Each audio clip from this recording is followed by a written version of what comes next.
برج الحمل، ازيكم عاملين ايه؟ يا رب تكونوا بألف خير.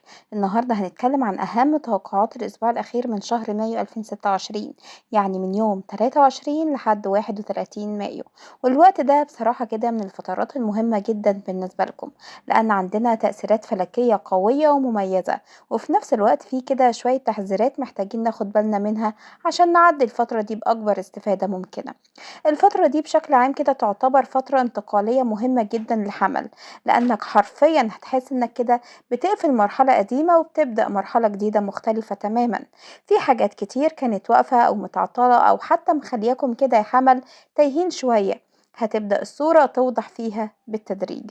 وده بسبب إن عندنا كده تأثيرات قوية جدا جاية من الشمس وعطارد في برج الجوزاء، وده بيديكوا طاقة ذهنية قوية جدا وسرعة بديهة كمان وقدرة على التواصل وحركة أكتر بكتير من الطبيعي. لكن في نفس الوقت عندنا المريخ حاكم برجكم موجود في الطور، وده بيخلي كده أغلب تفكيركم خلال الفترة دي متعلق بالأمان والاستقرار والفلوس والشغل والحاجات اللي تخص مستقبلكم العملي. يعني بصراحة كده يا حمل، انتوا داخلين على اسبوع بتفكروا فيه بعقل اكتر من العاطفة، ودي حاجة كويسة جدا لانكم محتاجين فعلا تكونوا عمليين اكتر خلال الفترة دي. كمان عندنا الزهرة ومشتري في السرطان، وده بيدي دفعة قوية جدا للجانب العائلي والمشاعر والراحة النفسية، لكن في نفس الوقت بيخليكوا كده حساسين شوية اتجاه اي تدخلات او اي كلام سلبي بيجي كده من الناس اللي حواليكم. وزحل ونبتون بقى عندكم كمان بيخلوا كده في حالة من النضج والتفكير العميق، يعني مش أي حاجة هتعدي عليكم بسهولة كده، بالعكس انتوا هتبقوا مركزين جدا مع كل شخص وكل موقف. طيب تعالوا بقى نتكلم بالتفصيل عن الأيام المهمة والتحذيرات اللي لازم ناخد بالنا منها كويس. أول حاجة كده يا حمل عندنا يوم 26 و27 مايو، واليومين دول بصراحة محتاجين كده تركيز جامد جدا منكم، لأن القمر بيكون موجود في برج الميزان، وده بالنسبة للحمل بيعتبر قمر معاكس. فايه بقى اللي بيحصل هنا؟ بيحصل حالة كده من التوتر او الجدل او الحساسية الزيادة في العلاقات، سواء بقى العاطفية او حتى العائلية. يعني ممكن جدا تلاقوا ان اي كلمة صغيرة تتحول لمشكلة كبيرة، او ان حد يتدخل كده في حياتكم بشكل يضايقكم جدا. الاخطر بقى ان المشاكل في اليومين دول مش بتكون كده بسببكم بشكل مباشر، قد كده ما بتكون بسبب الناس اللي حواليكم أو تدخلاتهم أو كلامهم. عشان كده مهم جدا جدا خلال يوم 26 و27 انكم ما تسمحوش لأي حد يدخل في تفاصيل حياتكم الخاصة، سواء بقى علاقتكم العاطفية أو حياتكم الزوجية كمان، أو حتى شغلكم ومشاريعكم. حاولوا كده تخلوا كل حاجة في حدودها الطبيعية. يعني مثلا لو عندكم مشكلة عاطفية بلاش تدخلوا أطراف من العيلة، لو عندكم خلاف مع شريك حياتكم بلاش كده تحكوا لكل الناس، ولو في موضوع شغل أو أزمة مهنية بلاش تسمحوا لأي شخص يفرض رأيه عليكم أو يحسسكم كده إنه فاهم أكتر منكم في حياتكم، لأن الفترة دي بالذات يا حمل أي تدخل خارجي ممكن يكبر المشكلة بدل ما يحلها.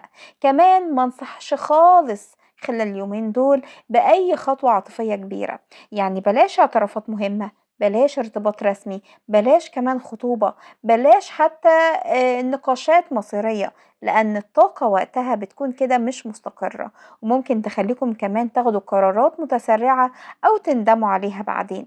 في كمان يا حمل نقطة مهمة جدا ليكم خلال يوم 26 و27، وهي إنكم هتبقوا حساسين جدا اتجاه كده الاستفزاز. يعني ممكن حد يتكلم معاكم بطريقة مستفزة أو يحاول يقلل منكم أو يضغط عليكم نفسيا، وانتوا كده وقتها ردود أفعالكم ممكن تكون قوية جدا. فمحتاجين تهدوا شوية وما تدخلوش كده في أي مواجهة أو جدال ملوش أي لازمة. طيب هل الأسبوع ده بقى كله صعب؟ لا خالص على فكرة، الأسبوع ده من الأسابيع القوية جدا للحمل، خصوصا بقى بعد يوم 27، لأن من يوم 28 و29 و30 القمر بيدخل العقرب، وهنا الطاقة عندكم كده بتبدأ تتحول تماما. هتحسوا بقوة داخلية، تركيز وقدرة كمان على الإنجاز وتحقيق أهداف بشكل أكبر بكتير.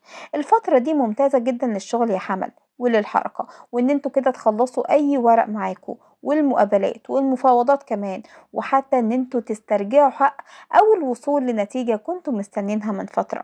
في ناس كتير كمان الحمل خلال الفترة دي هيكون عندها كده احساس انها اخيرا بدأت تشوف نتيجة تعبها، يعني حاجة كده كنتوا شغالين عليها من فترة او هدف كنتوا بتحاولوا توصلوا له هيبدأ يظهر له نتيجة واضحة جدا دلوقتي.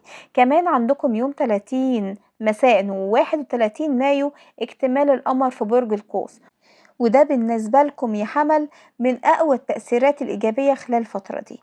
اكتمال القمر هنا بيكلمنا كده عن وصول، تحقيق، انفراجة أو حتى أمنية بتقرب جدا من التحقيق ده.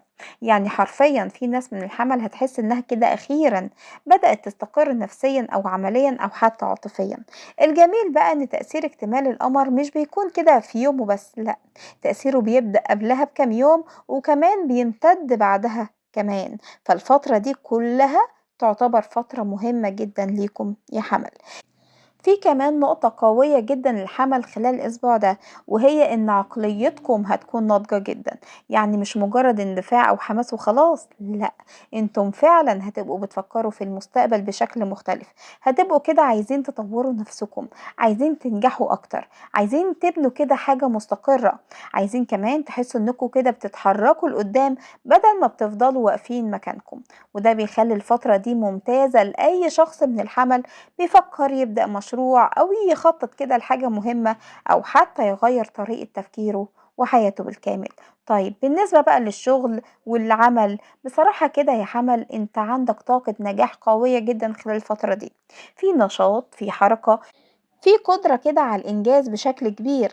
لكن في تحذير مهم جدا، عندكم أشخاص في محيط كده العمل ممكن يكونوا طمعانين فيكم بشكل أو بآخر، يا إما حد كده عايز يحملكم فوق طاقتكم، يا إما حد مستغل طاقتكم دي ومساعدتكم ليه، يا إما بقى شخص عايز يستفيد من مجهودكم بأي طريقة أو أفكاركم أو حتى فلوسكم. المشكلة بقى إن الحمل أحيانا بيعدي ويسامح ويقول معلش، لكن الفترة دي يا حمل محتاجة منكم ان انتوا كده تتعلموا تقولوا لأ. أي شخص بيتمادى معاكم وقفوا عند حده من البداية، أي شخص بيحاول يستغلكم حطوا حدود واضحة، لأن السكوت هنا الفترة دي هيخلي كده اللي قدامكم يطمع أكتر وأكتر. وفي ناس فعلا ممكن تحاول تستنزف طاقتكم أو مجهودكم أو حتى وقتكم بشكل مبالغ فيه، فخليكوا كده أذكى من كده بكتير يا حمل. أما بالنسبة بقى للعيلة والتجمعات العائلية كمان، فعندكم حركة كبيرة جدا خلال الأسبوع ده، عندكم زيارات، مناسبات، اجتماعات، لمة عائلية ممكن، أو تواصل كده مع ناس كنتوا بعيد عنهم. وفي بالفعل طاقة تصالحات كده وتحسن في العلاقات العائلية كمان. لكن في نفس الوقت محتاجين تخلي بالكم جدا من الكلام السلبي أو التدخلات، يعني بلاش تسمحوا لأي شخص إنه يتدخل في حياتكم الخاصة أو شغلكم أو علاقاتكم بشريك حياتكم، لأنكم كده خلال الفترة دي هتبقوا حساسين جدا اتجاه التدخلات دي، وممكن تدخلوا في مشاكل بسبب ده.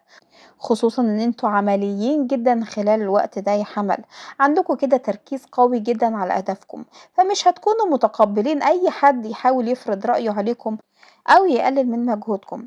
أما بقى بالنسبة للجانب العاطفي فالوضع عندكم فيه تفاصيل مهمة جدًا. أولًا كده عندكم فعلًا فرص تعارف واتصالات ومقابلات كتيرة جدًا خلال الفترة دي. في ناس من الحَمَل كمان ممكن تدخل في إعجاب جديد أو بداية عاطفية جديدة. لكن هنا بقى لازم تاخدوا بالكم جدا من الناس اللي حواليكم، لأن زي ما في ناس بتحبكم وبتفرح لكم، في ناس كده كمان ممكن تغير أو تحسد أو تحاول تبوظ عليكم أي علاقة جديدة.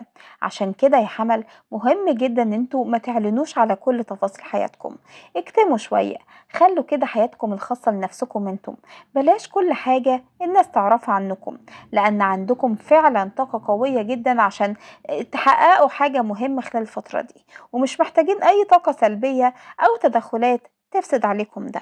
كمان بقى لو انتم مرتبطين فحاولوا جدا ان انتوا تبعدوا علاقتكم عن تدخلات الأهل أو الأصحاب، خصوصا لو شريك حياتكم من برج ناري أو هوائي، لأن وقتها العناد والعصبية ممكن يزيدوا جدا. يعني مثلا أي كلام خارجي ممكن يعمل حالة كده من اللخبطة أو الشك أو الحيرة. فالأحسن يا حمل إن انتوا تحافظوا على هدوء علاقتكم، وتخلوا أي مشكلة بينكم وبين شريك حياتكم ليكم بس. كمان في نقطة مهمة جدا للحمل خلال الفترة دي، وهي انكم هتبقوا كده وسط ناس كتير، وسط تجمعات، وسط علاقات، وسط حركة ومجتمع. ودي حاجة حلوة، لكنه في نفس الوقت محتاج وعي شوية. مش كل الناس نيتها صافية يا حمل، ومش كل شخص قريب منكم فعلا بيحب لكم الخير. انتوا غالبا كده كاشفين الناس دي وعارفينهم كويس، لكن المشكلة بقى ان انتوا احيانا كده بتعدوا المواقف وتسكتوا، وده اللي بيخلي بعض الناس يتمادوا معاكم. فالفترة دي حمل محتاجة كده منكم حزم أكتر، محتاجة منكم إن انتوا تحطوا حدود واضحة لأي شخص بيتجاوز معاكم. أما بقى بالنسبة للأمور القانونية أو الورق أو أي حاجة رسمية، فالوقت ده مناسب جدا إن انتوا تخلصوا أوراق، تخلصوا إجراءات، أو توصلوا لحلول أو نتائج مهمة. في ناس من الحمل كمان ممكن يكون عندها كده إمضة أو اتفاق أو ورقة مهمة جدا خلال الفترة دي. لكن زي ما قلت لكم يا حمل، اقروا كل حاجة كويس جدا، ما تتسرعوش في أي قرار.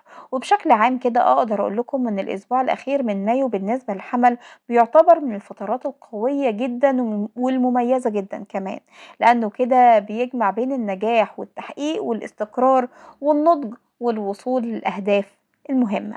لكن السر كله هنا ان انتوا تعرفوا كده تحافظوا على طاقتكم، تبعدوا عن الناس السلبية، وما تسمحوش لأي شخص انه يتدخل في حياتكم او يستنزفكم نفسيا او عمليا. ركزوا على نفسكم، ركزوا على مستقبلكم، استغلوا الطاقة القوية اللي عندكم خلال الفترة دي، لأن عندكم يا حمل فعلا فرصة كبيرة جدا ان انتوا تتقدموا وكمان تحقيق انجازات مهمة. واخيرا يا برج الحمل، واضح جدا ان الفترة دي جاية كده بطاقة مختلفة عليكم، بطاقة كده فيها نضج واستقرار وتحقيق خطوات قوية. فاستغلوا ده بأحسن شكل ممكن، وخدوا بالكم من التحذيرات البسيطة اللي اتكلمنا عنها. وإن شاء الله تكون فترة مليانة خير ونجاح ووصول لأهداف مهمة جدا ليكم يا حمل. بتمنى لكل مواليد برج الحمل كل الخير والسعادة والتوفيق. وما تنسوش اللايك والشير والسبسكرايب في القناة وتفعيل زر الجرس عشان يوصلك مني كل جديد بنزله. ودلوقتي أقول لكم باي باي.